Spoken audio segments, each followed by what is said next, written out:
Hi guys, आज इस video का हमारा टॉपिक है माइक्रोसॉफ्ट एक्सेस।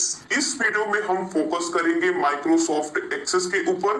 तो टॉप 100 क्वेश्चन डिस्कस करेंगे जो एग्जाम में बार बार रिपीट किए जाते हैं। अगर आपने अभी तक हमारे चैनल को सब्सक्राइब नहीं किया है तो कर लीजिए, ताकि आने वाले वीडियोस की नोटिफिकेशन आपको सबसे पहले मिले। Each of the following field has a width of 8 byte. इनमें से किस फील्ड की चौड़ाई 8 बाइट है? Memo, number, hyperlink, date time. तो राइट आंसर होगा D. Each of the following database object hold data. इनमें से कौन सा डेटाबेस ऑब्जेक्ट डेटा को होल्ड कर सकता है? Forms, tables, queries, report. तो करेक्ट आंसर होगा tables. Which of the following data types is used to store logical values in MS Access? MS Access में logical value को स्टोर करने के लिए इनमें से किस डेटा टाइप का यूज किया जाता है? Yes, no, on off, true false, all of the above। तो करेक्ट आंसर होगा yes, no। logical value के लिए हम yes, no का यूज करते हैं। Which of the following is used to get data from user? User से data को रिसीव करने के लिए इनमें से किसका यूज किया जाता है? Form, report, page, query. Correct answer होगा फॉर्म। अगर आपको यूजर से डेटा चाहिए तो फॉर्म क्रिएट करना होगा। Which of the following is invalid field name? इनमें से कौन सा इनवैलिड फील्ड नेम है? तो करेक्ट आंसर डी होगा। स्टूडेंट डॉट एड्रेस, डॉट का यूज नहीं होता है, ये इनवैलिड फील्ड नेम है।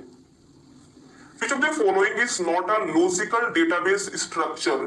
लॉजिकल डेटाबेस स्ट्रक्चर इनमें से कौन सा नहीं है? Tree, network, relational, chain. Correct answer होगा डी, चेन। क्या नहीं है? Logical database structure.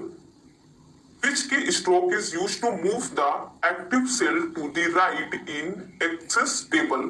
क्वेश्चन क्या पूछ रहा है ध्यान से समझिएगा, इंपॉर्टेंट क्वेश्चन है, पूछा जा सकता है। एक्सेस टेबल में एक्टिव सेल को राइट की ओर ले जाने के लिए किस की स्ट्रोक का यूज किया जाता है? अब सपोज ये यहाँ पे है, अगर एग्जांपल समझिए एक सेल है, इसे आपको राइट की ओर ले जाना है, तो कौन सा की स्ट्रोक यूज करेंगे? तो करेक्ट आंसर होगा ए, टैब। फिर आपको लगता है कि नहीं, ये जहां पे था वहीं पे ठीक है, यानी कि आपको बैक आना है, लेफ्ट की ओर आना है, तो इसके लिए कौन सी शॉर्टकट की यूज होगी? क्वेश्चन क्या पूछ सकता है? Which key stroke is used to move the active cell towards left in access table? तो करेक्ट आंसर होगा शिफ्ट प्लस टैब। याद रखिएगा, राइट की ओर जाना है तो ओनली टैब, लेफ्ट की ओर वापस आना है तो शिफ्ट के साथ tab. In MS Access field value में कंटेन, माइक्रोसॉफ्ट एक्सेस में फील्ड वैल्यू किसे कंटेन कर सकती है? Text, picture, date and time, all of the above. तो करेक्ट आंसर क्या होगा? डी, इन तीनों को फील्ड वैल्यू कंटेन कर सकती है। Question number 40, AN dash is the default control for a yes no field. Yes no field के लिए इनमें से कौन सा डिफॉल्ट कंट्रोल है? List box, check box, toggle button, option button. तो करेक्ट आंसर क्या होगा? Check box. एक चेक बॉक्स रहता है जिसमें यस नो फील्ड रहते हैं। In MS Access text data type में contain maximum character of. Access में text data type maximum character कितना कंटेन कर सकता है? तो राइट आंसर होगा 255 कैरेक्टर्स। इसे आप याद कर लीजिए या रट लीजिए क्योंकि इंपॉर्टेंट क्वेश्चन है। Which key combination can zoom the contents of the active cell in access table? Question क्या पूछ रहा है? एक्सेस टेबल में एक्टिव सेल के कंटेंट को कौन सा की कॉम्बिनेशन जूम कर सकता है? जूम या जूम आउट भी कर सकता है। तो राइट आंसर क्या होगा? Shift plus F2। What query do you use to answer the question what is the average salary of employees? Employees की एवरेज सैलरी क्या है? इस क्वेश्चन का आंसर देने के लिए कौन सा क्वेरी फायर करेंगे? Select query, search query, update query, cross tab query. तो राइट आंसर होगा A, select query. Which of the following is a valid time format in MS Access? Access में टाइम का वैलिड फॉर्मेट क्या होता है? तो यहाँ पे आपको चार ऑप्शंस दिए गए हैं। राइट आंसर होगा बी, सबसे पहले आवर्स आएंगे, फिर मिनट, फिर सेकेंड, देन एएम, फिर पीएम। तो इनके बीच में कॉलम का यूज होगा, इस सिंबल का यूज होगा, आपको याद रखना है। Which feature is used to duplicate a controls formatting? Control के फॉर्मेटिंग को डुप्लीकेट करने के लिए इस फीचर का यूज किया जाता है। Wizard, control, painter, manager. तो राइट आंसर होगा पेंटर। पेंटर की मदद से आप डुप्लीकेट करते हैं, डुप्लीकेट बनाते हैं।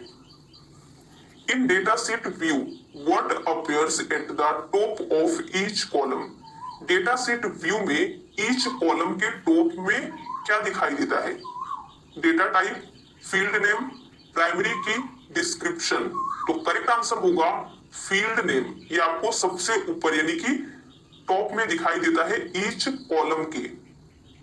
Which of the following shortcut key is used to check spelling when required? जरूरत पड़ने पर स्पेलिंग चेक करने के लिए इनमें से किस शॉर्टकट की का यूज किया जाता है? तो राइट आंसर होगा F7। F7 यानी कि एमएस ऑफिस में कहीं पे भी स्पेलिंग और ग्रामर को चेक करने के लिए यूज करते हैं।